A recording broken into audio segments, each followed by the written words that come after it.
Medical புரட்சி ஏற்படும்ன்றது வந்து ரெகுலரா சொல்லிட்டு இருக்கிற விஷயம் நம்ம. ஓகே. அது வந்து உலகத்திலே எல்லா இடத்துக்கும் இருக்கும். அதே போல வந்து உலகத்துக்கு வந்து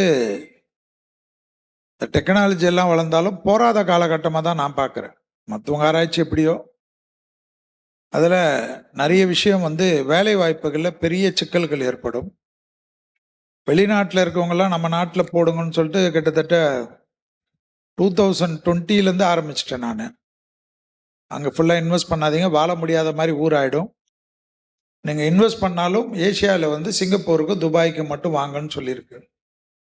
அது எல்லாமே வந்து இப்போ நாங்கள் யார் பேசினாலும் அது வந்து பிளாட்ஃபார்மில், டிஜிட்டல் பிளாட்ஃபார்மில் இருக்கக்கூடிய விஷயம்தான்.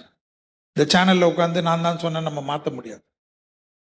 ஸோ என்னை பொறுத்த வரைக்கும் தொழில் வளர்ச்சி மற்ற வளர்ச்சி எல்லாம் கொஞ்சம் பயப்படுறனால தான் தங்கத்தில் இன்வெஸ்ட் பண்ணுவோம். ஓகே.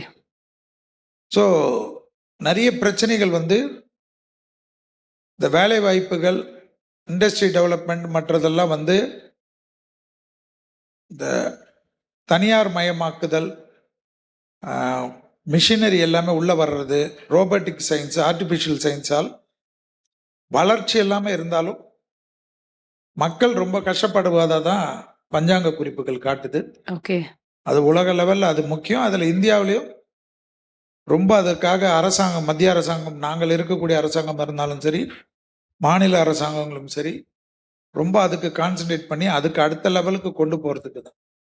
இப்போ முதலீடுகள்லாம் எடுத்த உடனே இந்தியா பக்கம் திரும்பினாலும் இன்னும் கொஞ்சம் நம்ம தமிழ்நாட்டுக்கு மற்ற ஊருக்கெல்லாம் வந்து கொஞ்சம் நாள் பிடிச்சிக்கிற மாதிரி தான் எனக்கு கணக்கு காட்டுது.